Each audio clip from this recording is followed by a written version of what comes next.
Hi everyone, and welcome back to The Buff Life. Thanks so much for tuning in. Be sure to click that subscribe button and the alert button so you get an alert for my next video. So today I'm coming to you and I'm going to be talking to you about a kind of sensitive subject, and that's family. So I'll just share a little bit with you about my family. I have 4 sisters and 4 brothers, so I grew up in a pretty big family. I'm the last child. And they live in different parts of the world. Well, some of them live here, some of them live in Ohio, some of them live in California.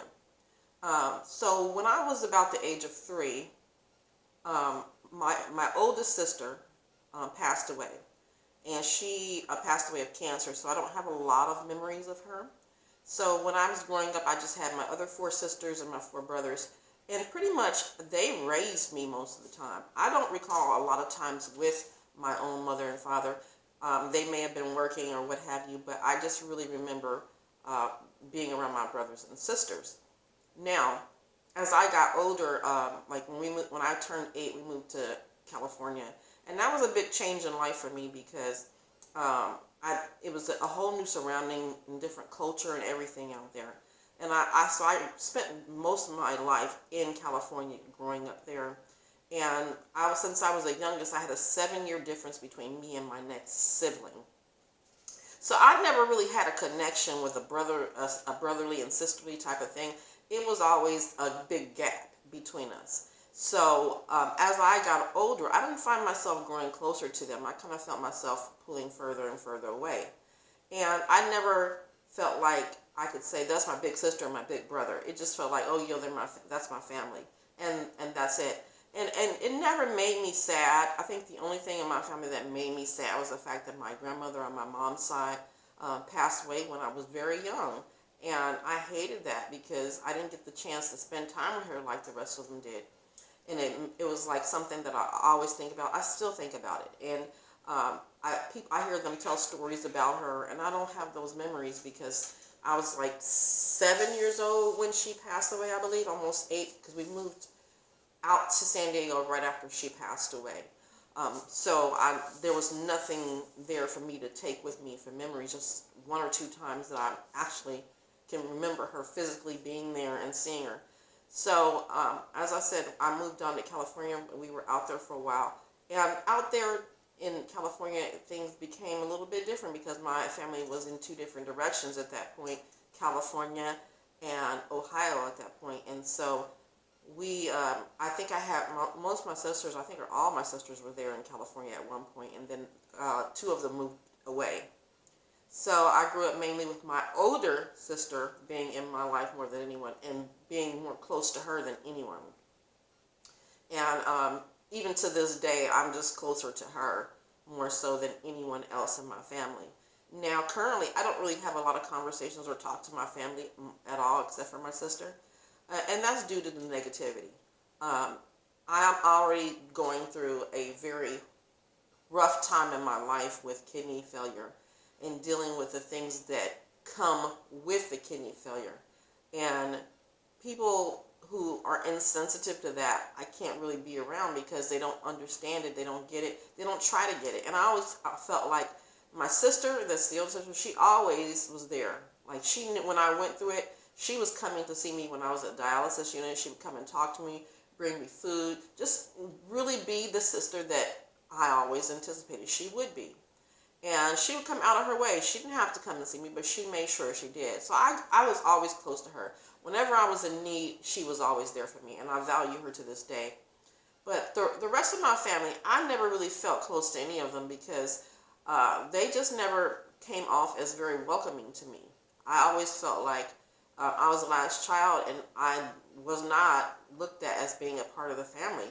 Now, because of that, that made me to who I am today, where now I don't even really have conversations with them. I feel like there's nothing to discuss.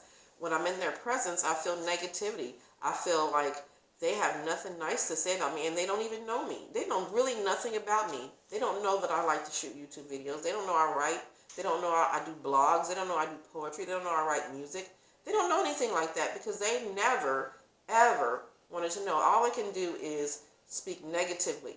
And I used to wonder, like, what are you possibly thinking that's so negative about someone that you don't even know? So, they make those things up in their own mind. So I chose a breaking point. And that breaking point was uh, when I came down here to Florida, I was living with my sister, and then I went and stayed with my mom for like a month. And while I was there, she treated me like a dog. I don't even know if I was treated as good as a dog. She wouldn't let me, she would just constantly berate me and say things that I didn't understand why she was saying them. If I put on a dress to go to work, why do you always have to wear dresses, she would say. Well, why can't I wear a dress? Maybe I'm comfortable in dresses. I like dresses. Is there something wrong with that? And then she would just stare at me. She wouldn't let me have conversations with my father without getting like involved in it. Like, what are you talking about? And I'm like, we're talking about football. And if I was in the room with my father and she wasn't in the room and we talked and we'd be laughing about something, she'd come in, what are you laughing at? And we'll tell her, that's a normal question people ask. But it was more like in a way like, why are you talking to him type of thing. And I literally asked her one day, I said, is there something I don't know? Is he not my father? Because I've been raised my whole life to believe he's my father. And she's like, what you mean, is he your father? I was like, it seems to be a problem if I have a conversation with him. And I don't know, I don't know what was going on with that. It seemed like she was always like treating me like I was some woman off of the street who wanted her husband.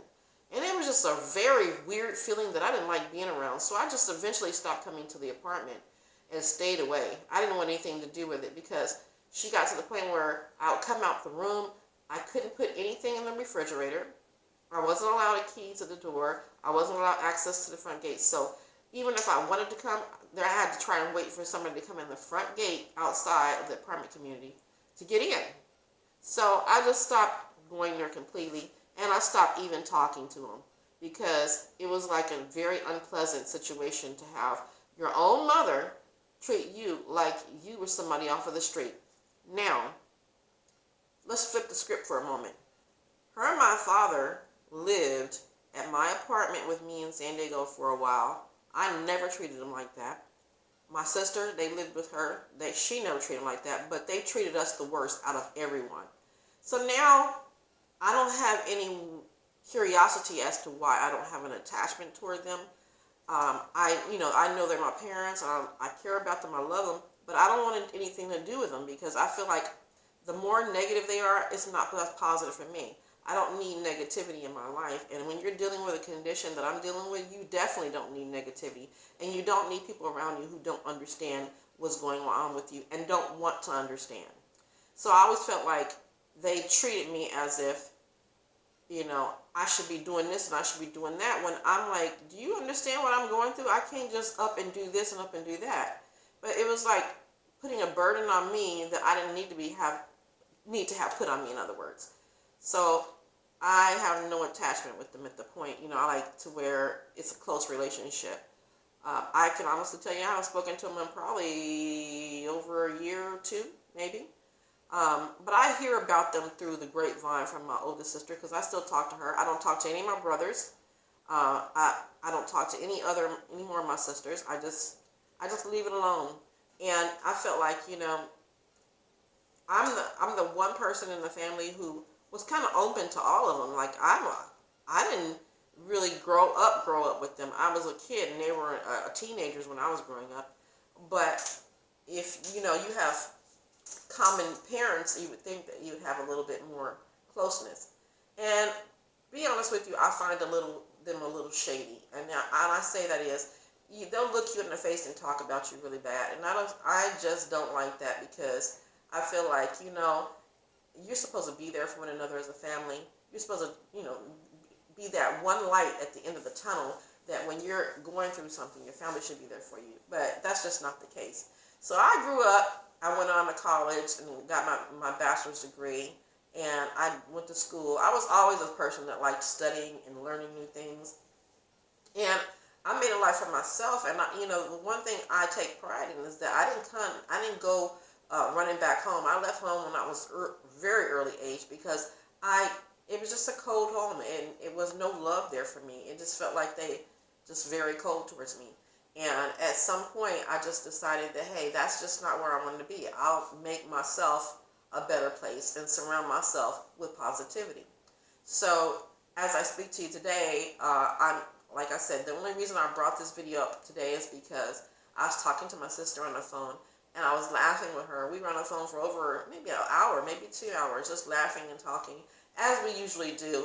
And we were just laughing at some situations that she and I had shared, and we talked about things that happened to us and just funny things. And I always have a good time talking to her, and I shared her some funny things I've seen or heard. And it was just very good. And it warmed me inside, because that is the one sister that no matter what I'm going through, I can talk to her and she relates. And I just share it with her, and I leave it at there. But I've learned a little technique, and I'm going to share that technique with you that helps me get by day to day. And I call this, actually it's called, I don't want to tell you the wrong name. I call it, only the trees know my pain. And what I mean by when I say only the trees know my pain, so my technique is this, and you might call it strange, and you might say, oh, that's just weird. So when I have a problem that's really, really, really bothering me, I walk out to a tree. I lean over to the tree, I touch the tree, and I feel the texture of the tree. And I hold on to the leaf, and I go up to the leaf, and I whisper to the leaf what my problems are, and I let it go. I just let it go. And I just visualize that issue on that leaf being blown away by just the tree, just took it into the wind, and it's just gone away. And it makes me feel better, and I feel like I've released what it is that was bothering me. And it's a process, and I tell people, only the trees know my pain, because I share so much with the trees. I whisper my pain into the leaves, and I let the leaves just blow away. And that might not work for you, but it definitely works for me. It's a part of a visualization and a feeling that you're just getting rid of those issues. So when it comes to my family, only the trees know my pain. I have whispered to my trees for so long, and they've taken these things away, and now I'm just completely happy with the decision that I made. Because I had to kind of like fight with myself in the beginning when I made the decision to not just basically have a conversation with them and deal with them. I had to wrestle with that, because people say, well, that's your family, But see, you can't live your life about what other people's expectations are, only by your own. That doesn't mean you're a cold person, doesn't mean you're a bad person. That just means you know what you need to be happy. Can you imagine living your whole life based on what everybody else is thinking? That's called misery, because there are people that hurt themselves and commit suicide because they're so busy trying to please the rest of the world that they don't even take the time to make themselves happy. Well, I'm not going to be one of those people. I am going to make myself happy, and if making myself happy means I need to cut certain people off, that's exactly what I do. They may cut me off, and I may not even know it, but guess what? It's for the best. And sometimes it's a tough decision that you have to make, but you have to make that decision. Nobody can make it for you. And then you have to be reassured that what you said and the decision that you made is right for you. Nobody else can tell you that that's a bad decision. If it made you happy and it made you into a better person and a happier person, so be it. And it's just unfortunate that some family members can push you to certain points in your life where you have to make a decision to where you can't deal with them. And it's just, it's life. And unfortunately, they'll still be your family members. You just may not have conversations with them. You may not have a daily contact with them. But you know your limits. And I personally will not allow anybody to put me in a situation to where it's just negativity surrounding me. And you're so much into my business that when I don't want to share my business with you, you get upset. And that was a shady part of some of my family members. If I didn't want to talk to them about my personal life, then I was just being nasty. And I don't appreciate that, because I'm a private person and I do not share my personal life with anyone. I don't post pictures on Facebook. I don't tell friends, oh, he's doing this and he's doing that. I never discuss that, because whatever relationship I have with that person is between he and I and no one else. So family doesn't have anything to do with it. So with me sharing that with you, I hope that will inspire you to share something with me. I hope that you take the time in your life to decide what person or what people or group of people need to be around you and is showing you positivity, love in life.